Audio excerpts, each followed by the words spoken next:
జై శ్రీరామ్. మదమెక్కిన ఏనుగు మురిక్కాలువల పడ్డదంట. ఆ తరంగా ఉంది మన ఎస్ఎస్ రాజమౌళి కథ.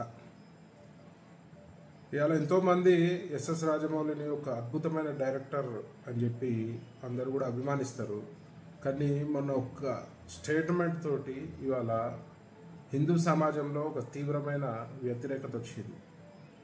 మరి ఎస్ఎస్ రాజమౌళి, నేను కూడా ప్రశ్నిస్తున్నా, నువ్వు దేవుడిని నమ్మకపోతే నమ్మకు, మరి నీ ప్రతి ఒక్క సినిమాకి ముందు పెద్ద ఎత్తున పూజ చేసి మరి ప్రారంభోత్సవం చేస్తావు కదా, మరి నువ్వు నమ్మనప్పుడు ఎందుకు చేస్తున్నావు? ఆల్రెడీ అందరు విమర్శిస్తున్నారు, దేవుని కథలతోటి నువ్వు అడగోళ్ళు డబ్బులు సంపాదించినావు అని చెప్పి. మరి వాస్తవమే కదా.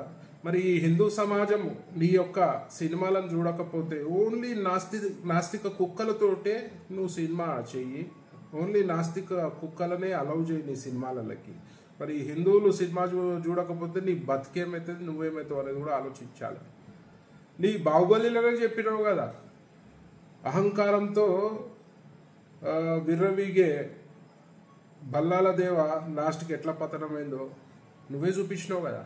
మరి అలా నువ్వు కూడా అదే అహంకార ధోరణితో పోతే మాత్రం నీ పతనం కూడా ఖాయమని చెప్పి ఈ సందర్భంగా తెలియజేస్తూ, మరి హిందువుల మనోభావాలని కించపరిచే విధంగా ఎవరైనా ప్రయత్నం చేస్తే మాత్రం బిడ్డ బాగుండదు. మరి దానికి చాలా రకాలుగా నువ్వు సమస్యను ఎదుర్కోవాల్సి వస్తుందని చెప్పి సందర్భంగా తెలియజేస్తూ, మరి వెంటనే నువ్వు హిందూ సమాజానికి క్షమాపణ చెప్పాల్సిన తరుణం ఇది. లేదంటే నువ్వు ఒక హిందూ ద్రోహిగా విద్రోహిగా ఈ సమాజంలో మిగిలిపోతావు.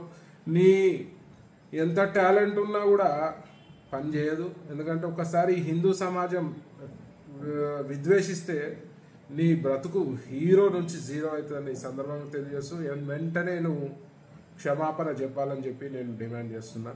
జై శ్రీరామ్.